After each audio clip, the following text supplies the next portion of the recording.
Allez, on y va, Moon. On y va? Ouais. Bonjour mes amis lefternautes, bienvenue sur ma chaîne.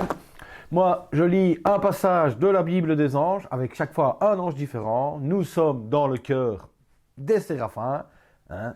Si vous n'êtes pas au courant, eh ben, il y a 9 cœurs angéliques, étalés sur toute l'année, comprenant chacun 8 anges, hein.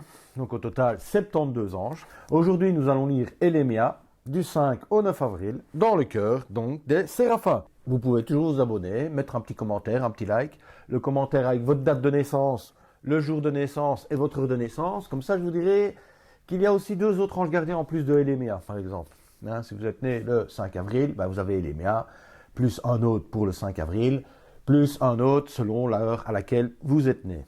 Voilà. C'est intemporel évidemment cette vidéo. Donc je vous lis d'abord un passage de la Bible qui explique comment se comporte l'ange Élémia, comment se comportent les enfants nés sous la régence de l'ange Élémia. À la fin de la vidéo, je fais un petit tirage de cartes. Voilà, un message de vos anges, le tarot de vos anges, l'archange Raphaël, et je termine toujours par un accord Toltec. Hein, donc il y a 4 accords Toltec. Fais toujours de ton mieux, que ta parole soit impeccable, n'en fais pas une affaire personnelle et ne faisons pas de suppositions. Je les ai un peu améliorés, mais c'est pas grave.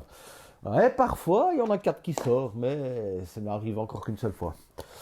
Voilà, bon, ben, on va rentrer directement dans la Bible, hein, ici, donc avec l'ange Élémia, pour les gens nés entre le 5 et le 9 avril. Élémia est un dieu caché, parce qu'elle se trouve dans le cœur des êtres humains. Elle s'y cache pour permettre à chaque être d'exploser de lumière. Ses ailes sont magnifiques et empreintes d'une grande douceur. Elles sont d'un rose pâle luminescent et de couleur violette. Son prénom se prononce tout doucement. Elle aimerait être perçue comme de la soie au toucher. Elle aimerait que ses enfants la voient comme de la ouate, comme la douceur même. C'est la ouate de toutes les matières. Ça m'a fait tout de suite penser à ça. Moi. Je trouve que c'est la chanson qu'on devrait peut-être lui donner, tiens, Élémia. Élémia, de toutes les matières. C'est la ouate qu'elle préfère en négligé de soi. C'est la ouate. Les chansons, c'est ça. C'est ainsi qu'est la vibration de ce magnifique ange. Chacun des mouvements d'Élémia est fait tout en douceur, comme de la soie qui glisse sur votre main. Son parfum préféré est le lilas. Sachez que si vous humez cette odeur près de vous, c'est que Élémia y est aussi. Moi, j'aurais un peu des difficultés, j'ai perdu l'odorat. Donc, même si Élémia était là maintenant entre nous, je ne le sentirais pas. Je ne saurais même pas dire quelle est l'odeur du lilas, en fait. Ah, si, peut-être. Ah, j'ai peut-être un souvenir, comme ça, c'est une espèce de grosse fleur, je crois. Comme ça. Ah, ouais, j'ai peut-être un souvenir de ça, un vague souvenir qui me reviendrait. Ah, ouais. Sachez que si vous humez cette odeur près de vous, c'est que Élémia y est aussi. Notez aussi que Véua et Élémia ont une grande complicité. Ensemble, elles font une explosion d'étincelles. On dit elles parce que la terminaison c'est ya. Comme ça finit par ya, ce sont des féminins. Et tout ce qui est elle, masculin. Ouais, c'est complètement inversé par rapport à la langue française. C'est magnifique, c'est génial, moi je trouve. Lorsque l'ange Maasia se joint à eux, ces anges vibrent et produisent une énergie extraordinaire. Lorsqu'elles se retrouvent, une explosion de lumière se produit. Élémia dit qu'elle a un côté très enfant, rempli de candeur, de joie et de paix. Parfois, quand elle vient vers l'humain, elle ressent sa vibration comme s'il s'agissait d'un enfant ou d'un ange très doux et très illuminé. Élémia n'est pas un grand ange, mais son pouvoir est immense. Elle aime travailler pour que ses enfants soient heureux. Cet ange est comme une lumière dans le cœur de chaque enfant. Elle illumine la route de ses enfants. Si vous la priez, vous verrez un rayon de lumière venir vers vous. Elle sera ce rayon. Élémia a le pouvoir d'aider les êtres qui vivent une période difficile en illuminant le chemin de sa lumière. Ceci aidera ses enfants à sentir sa vibration et à être en paix avec celle-ci. Élémia veut semer le bonheur dans leur vie. Elle apporte à ses enfants des récompenses. Elle leur donne le pouvoir de concrétiser leurs projets et leur permet de retrouver la foi en Dieu et en les anges. Ceux qui naîtront sous la gouverne de cet ange pourront la prier pour mettre un terme à un moment pénible à vivre. Elle les aidera à retrouver leur autonomie et leur harmonie. Cet ange est indispensable dans le cœur des séraphins, car elle rayonne. Elle est la joie pure de tous ses frères et sœurs. Elle est en quelque sorte le rayon de soleil. L'Élahel, qui fait aussi partie de ce cœur, est un ange très talentueux, Il se plaît à regarder Élémia dans sa douceur car il dit qu'elle est une source d'inspiration pour lui. Puisque Élémia est un Dieu caché, tous ceux qui sont sous sa gouverne ne seront pas très bavards en ce qui concerne leurs émotions. Cependant, ils le seront sur tout autre sujet. En amour, ils seront certainement sur leur garde, puisqu'ils doivent observer et analyser.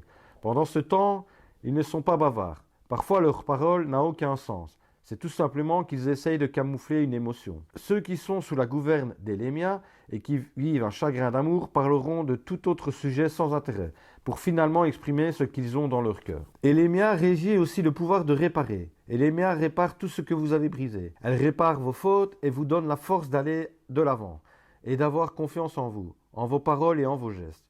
L'une de ses forces est d'apporter à chaque être la solution qu'il recherche. Pour ce qui est de leur plan de vie, ceux qui ne prennent pas soin de communiquer avec leurs anges vont toujours se trouver en période de questionnement. Ces êtres vont chercher les réponses à leurs questions. Pourtant, la réponse se trouve simplement en eux, car Élémia s'y trouve. Cet ange vous aide à mettre un terme à une période difficile et à en commencer une autre beaucoup plus heureuse. Ceux ayant un plan de vie sous sa gouverne sont des enfants qui vivront des périodes difficiles, pour ne pas dire une vie difficile. Et ce, jusqu'à ce qu'ils prennent conscience que leur ange a le pouvoir de réparer les pots cassés et de ramener en eux le bonheur tant mérité. Élémia est un ange de paix. Élémia est un ange de paix. Un ange très... je sais pas pourquoi j'ai envie de dire très près. Mais est-ce qu'il est encore plus près que ce que je ne le pense, hein. Élémia est un ange de paix. Un ange très près du divin. Élémia est en rapport étroit avec Dieu. Elle est un des anges préférés de Dieu. Élémia a comme mission de réparer ce que les humains ont détruit dans le but de créer un monde meilleur. Elle aide l'humain à s'élever spirituellement, d'où sa proximité avec Dieu. Elle travaille en harmonie avec lui, ainsi qu'en étroite collaboration avec Melchizedek, pour aider les êtres humains à vivre mieux et en paix. Elle a le pouvoir et la mission d'aider tous ses enfants et de leur donner l'illumination pour qu'ils puissent travailler l'amour dans leur plan humain. Ainsi, elle travaille pour ses enfants, ainsi que pour tous les enfants du monde qui demanderont son aide. Elle les aidera à retrouver leur foi et à aimer Dieu, à les respecter. Mais avant tout, elle aidera l'humain à se respecter et à respecter son prochain. L'ange Élémia est important, car elle veut le bien des êtres humains. Élémia comprend pourquoi Melchizedek veut travailler pour les humains, sa véritable passion. Un chouette petit ange, hein. C'est toujours des chouettes anges, moi je trouve. Un ange de paix. Période difficile, priez-le, vous allez retrouver du bonheur. Moi, tout est dit dans le texte. Je passe directement à son message. Oui, message des anges, donc, ici, Élémia va nous transmettre un petit message par rapport à vous, tu vois, qui est né entre le 5 avril et 9 avril, ou le 4 avril et 9 avril, ouais, le 4 avril et 9 avril. Oh là là là là là là là là là là, oui, je demande aux archanges, aux anges, aux êtres de lumière, à mes guides spirituels, ainsi qu'à mon source et à mon ange gardien, évidemment, de m'apporter un message. Ah, voilà, nous en avons un. Merlina, je ne l'ai encore jamais sorti, tiens, celle-là.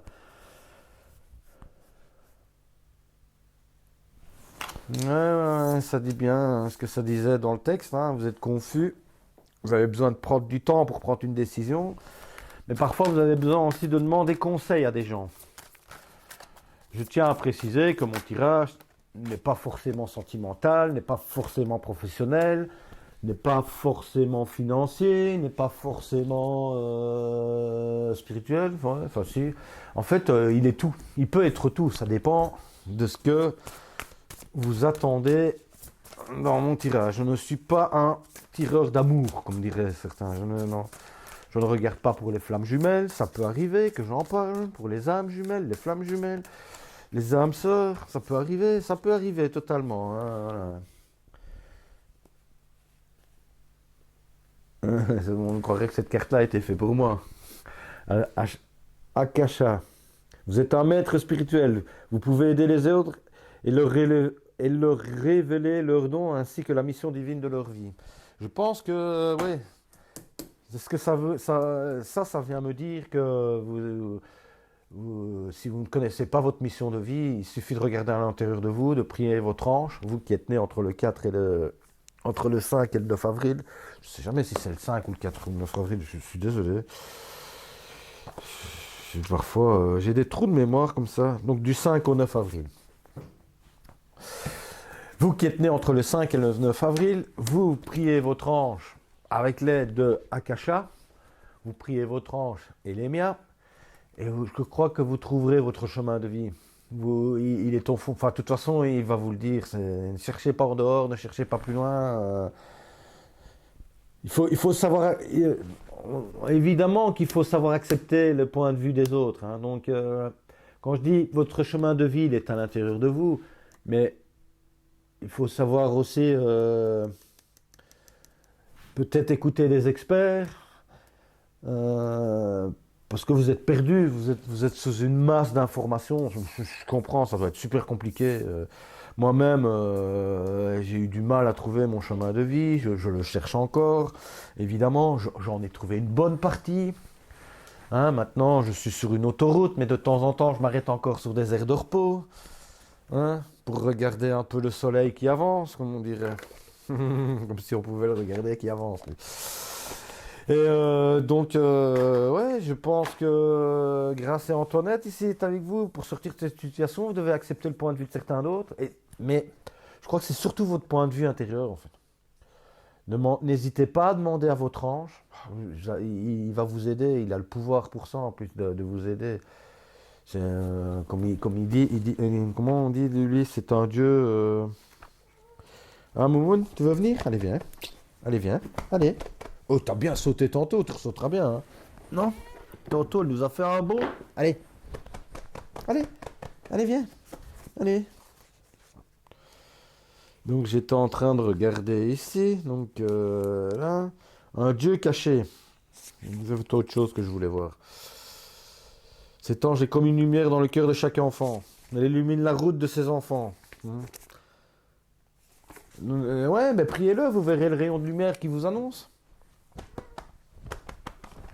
Ah, il me semblait bien. Hein, la beau être vieille. Oh, comme je suis avec toi. Oh là là là là là là. Comme je suis avec toi, je te traite de vieille. Je ne devrais pas, oui, je sais. C'est ma chérie. Hein. Après, je te coifferai un peu. Si, je te jure. Je vais te coiffer après. Fais pas ta tête comme si tu ne me croyais pas, hein, franchement. Hein? Ah, allez, on va passer au message suivant. Je crois que les archanges ont d'abord un message, oui, parce que je sors le tarot des anges, qui est composé de 2 arcanes, la majeure, non, la mineure, la majeure. Donc la mineure, ce sont les anges, la majeure, ce sont les archanges. Et je pense qu'il y a directement un archange qui veut venir, en fait. J'aurais une tendance à dire Métatron, mais je ne suis pas sûr à 100%, en fait. Et elle ne s'était pas retournée. Oh là là là là, ils sont plusieurs. Ouais, ils sont plusieurs. Ok, merci. Ah ben, on va leur demander. Allez, je demande aux archanges, ainsi qu'à la source, de bien vouloir me délivrer un message pour mes gens qui sont nés sous la gouverne de Elémia. Elémia, oui. Hein? Toi qui sens, c'est quoi, le lilas? N'oubliez jamais ça, hein, le lilas. Le lilas, très important pour vous, le lilas. Le lilas. Alors, nous avons d'abord l'archange Azarel.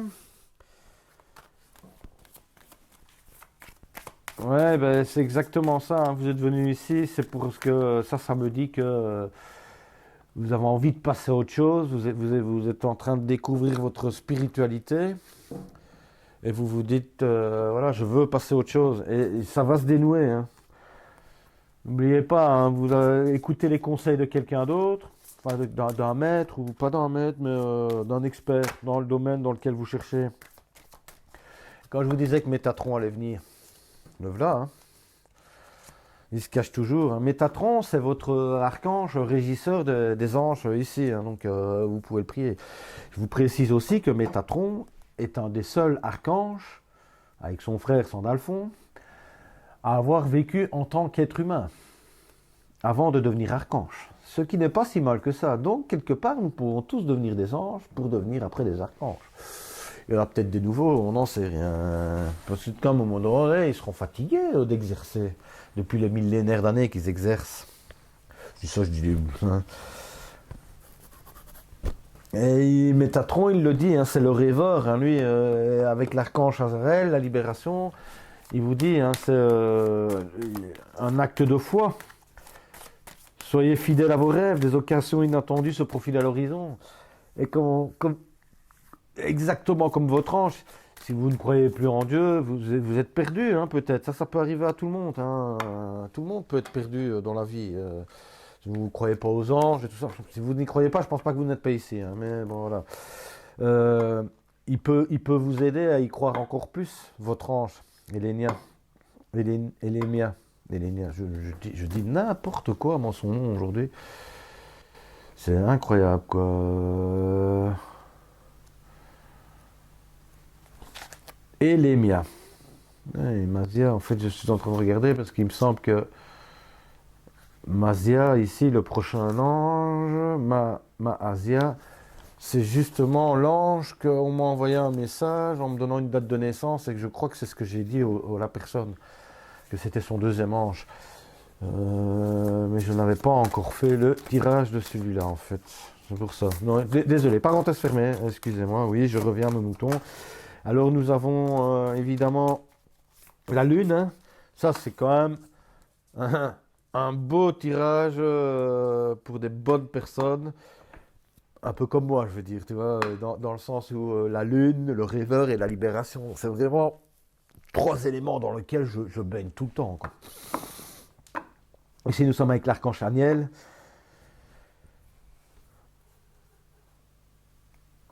Ouais, et qui vous conseille, lui, comme je le vois, il a cessé d'avoir peur, quoi. N'ayez plus peur, le monde est autour de vous, les experts sont là. Je pense que vous avez vraiment votre situation qui se dénoue et tout ça, donc perspective psychique importante. Ouais, vous êtes vraiment des êtres de lumière. Ouais, voilà. Ouais, en fait, ça doit être ça. C'est ça que ça me dit. Vous êtes des personnes de lumière. Vous êtes là peut-être pour aider. C'est peut-être vous l'expert, en fait, hein, au bout du compte. Vous n'avez peut-être pas besoin forcément d'aller chercher un expert, puisqu'il est au fond de votre cœur, au fond de vous-même.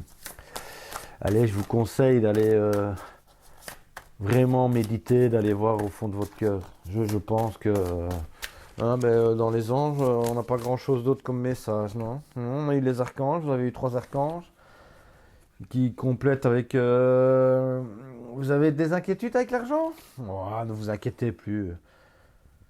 Mais il faut avoir le fait d'accepter autrui. Le fait de pouvoir accepter autrui, ouais, ça c'est bien. Ouais. Prise de décision objective. Vous êtes des personnes qui prenaient du temps hein, pour prendre une décision. Et quand vous la prenez, généralement elle est objective, hein, comme ici il dit. Mais n'hésitez pas à vous débarrasser de ce qui ne vous sert plus et avancer dans une situation peut-être pénible avec de l'humour.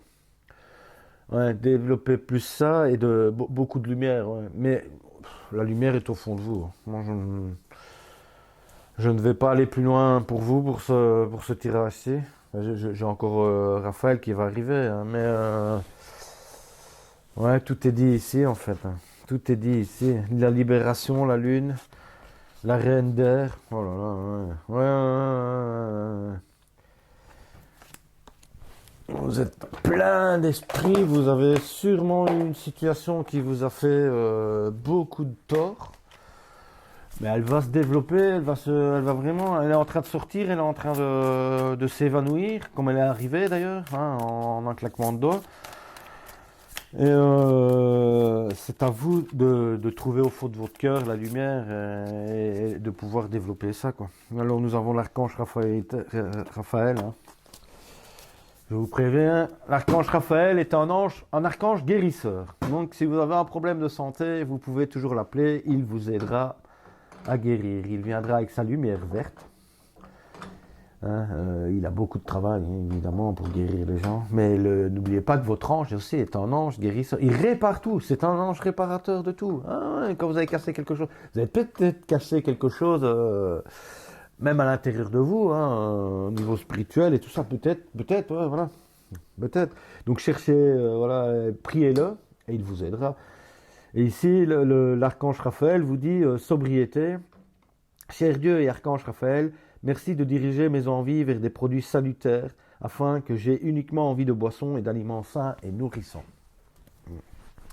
Je sais, c'est pas facile. On a souvent envie d'une crasse. M'est encore arrivé aujourd'hui. J'ai été me chercher une crasse. Je dis aujourd'hui, mais 2 jours d'affilée que j'ai été me chercher une crasse. Voilà, après, j'ai été salutaire, je n'en ai pris qu'une. J'aurais pu aller dans une enseigne bien connue, où on sert des fast-food. Où on sert, il y en a plusieurs, des fast-food. Mais il y en a une où je n'irai jamais, ça c'est sûr. Celle avec le grand M, je n'irai jamais. Voilà. Et faites-vous du bien. Cher Archange Raphaël, je vous prie de m'aider à sentir que je mérite de recevoir des massages et d'autres soins qui m'apporteront du bien. Voilà, faites-vous du bien. C'est peut-être là vos experts, justement. Allez vous faire du bien. Allez dans un centre de thérapie, de massothérapie plutôt. Je voulais dire plutôt, pas de la thérapie, voilà. Allez vous faire un massage des pieds. Peut-être que vous n'aimez pas parce que vous êtes sensible des pieds. Moi, j'adore ça. Du dos, peu importe, voilà, un bain avec du gros sel, et des huiles essentielles, de petites bougies, une petite musique un peu détente, voilà. Ça peut être bien pour vous aussi, ouais. Et soyez positif, qui me dit aussi l'archange Raphaël. Voilà, la dernière carte qui sort. Cher archange Raphaël, merci de m'aider à être optimiste, à faire de bons gestes en vue d'améliorer ma santé. Voilà, si vous aviez des problèmes de santé, voilà comment vous devez faire. Vous guider vers des aliments sains, naturels, en leur demandant, nourrissants, un petit massage et soyez positifs. Positivez. Il n'y a que comme ça. Moi, j'ai un ami ici qui vient de m'annoncer qu'il a une grave maladie, une maladie du siècle, enfin des siècles qui passent ici. Et il est d'une négativité, c'est incroyable. Je ne pensais pas qu'il était autant si négatif que ça, quoi. Ouais, je pense, comme je le disais j'écoutais un message du Tao, c'est peut-être parce que quand on se rapproche de ce moment fatidique, on pense un peu trop à ça et on se dit, est-ce que j'ai fait ma vie, est-ce que j'ai pas fait, est-ce que j'aurais dû changer, commence à aller dans les regrets, blablabla. Arrêtez ça tout de suite, arrêtez les regrets, c'est bon. Il y aura encore assez le dernier jour pour regretter des choses, mais vivre dans les regrets, c'est vivre dans le passé. Alors allez hop, allons de l'avant et avançons. Ici on est parti pour un accord Toltec, voilà, on en a un directement. Je précise, l'accord Toltec, donc il y en avait 4 évidemment. Ne fais pas de suppositions, que ta parole soit impeccable, n'en fais pas une affaire personnelle et faire toujours de son mieux. Ici c'est ne faites pas de suppositions. Donc c'est une petite carte avec un petit texte explicatif par rapport à l'accord Toltec. Et à la fin, il y a un petit encadré sur la fin qui vous dit ce que vous pouvez tester aujourd'hui. Donc un petit exercice. Voilà, un petit exercice. Donc nous allons ici. Ne faites pas de suppositions. Je suspends mon jugement. Timothée de Philion est un philosophe sceptique né vers 325 avant Jésus-Christ, a mis en valeur le concept d'époché. Je suis désolé, Timon de Fliont, je suis dyslexique, je ne sais pas dire ton nom. J'en suis désolé. Excuse-moi, ne m'en veux pas. Voilà, parfois c'est la vie, c'est comme ça, Moumoun. Moumoun, ouais, ma chérie. Ouais. Allez. Cette notion désigne le fait de s'abstenir de tout jugement, soit favorable, soit défavorable, et de ne se prononcer ni pour ni contre. Il faut demeurer sans opinion, sans penchant, et sans nous laisser ébranler, affirme Timothée de Philion. Blablabla. Pour peu que nous connaissions ces dispositions, nous connaîtrons d'abord l'aphasie, c'est-à-dire ce que nous n'affirmons rien. Ensuite, l'ataraxie, c'est-à-dire que nous ne connaîtrons aucun trouble. Eubsène de César, préparation évangile, 14, 18, 2. Pour ceux qui sont vraiment très croyants, qui ont une Bible, comme ça ils peuvent aller voir. Lorsqu'une situation nous agace, nous avons le réflexe, pour légitimer notre irritation, de juger les protagonistes de la scène. Résultat, nous donnons de l'eau à notre moulin et avons davantage de matière pour nous agacer. Sans surprise, nous pouvons alors râler de plus belle. Suspendre son jugement de temps en temps est une méthode redoutablement efficace pour vivre différemment les agacements. Leur laisser une place bien moindre dans notre esprit et les laisser couler sur nous sans les nourrir de suppositions arbitraires. Je vous préviens tout de suite, je n'ai pas tout compris cette carte. J'espère que vous comprenez mieux. Moi, je crois que je devrais la relire ou la réécouter encore quelques fois. Il y a parfois des choses comme ça, ça ne m'adresse pas vraiment à moi. Je suspends mon jugement. Je crois que je le réalise déjà tellement souvent. Je suis même dans cette phase où dès qu'un jugement m'arrive, je me dis comment serais-je si j'étais à la place de cette personne? Quand je parle d'un jugement d'une personne, par exemple, que je croise dans la rue, ou je croise en voiture, ou peu importe, comment serais-je, moi, si j'étais cette personne? Ouais, ça c'est voilà, petite parenthèse fermée. Ce que vous pouvez tester aujourd'hui. La prochaine fois qu'un jugement négatif vous viendra à l'esprit, visualisez un bouton de volume et prenez quelques secondes pour imaginer que vous baissez le volume de votre jugement jusqu'à atteindre le silence complet. Et ben voilà, on y est, on est bien, hein? Et Moumoun est revenu, il est venu un petit peu près de nous. Hein? T'es venu un peu près de nous, oui? T'es venu voir ce qui se passait ici? Oui, c'est bien. Bon, ben mes amis lefternautes, j'espère que ça vous a éclairé un petit peu. Je n'étais peut-être pas à 100%, j'avoue. Ça peut arriver. On a parfois des baisses de régime. J'avoue que j'ai une petite baisse de régime. Je reste humain, donc voilà. Je reste humain. Humain, tu es, humain, tu resteras. Voilà. Et oui, aussi une chose, n'oubliez pas, ça vient de me refaire tilt dans la tête comme ça. Si vous vivez dans le passé, par exemple, et que vous dites «Oh, c'était mieux avant, oh, si, là, oh, qu'est-ce que j'ai fait de mal ça», ou je sais pas, enfin, vous voyez de la négativité dans le passé, sachez que votre esprit, votre ego, votre personnalité, votre être profond, eux, ils ne connaissent pas la conjugaison des verbes en fait.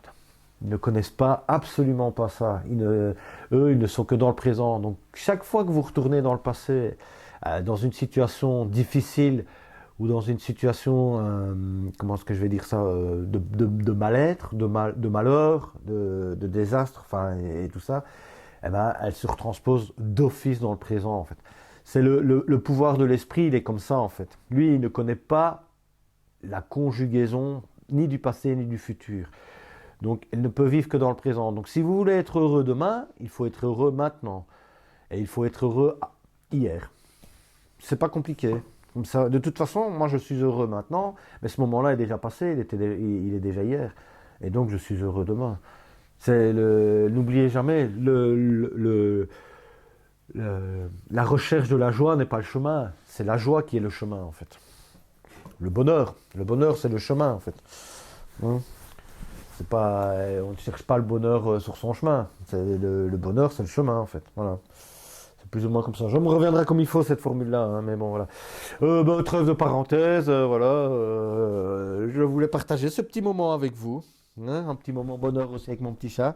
Vous voyez? Oh, le gentil, Momo. Mais ouais, c'est une gentille.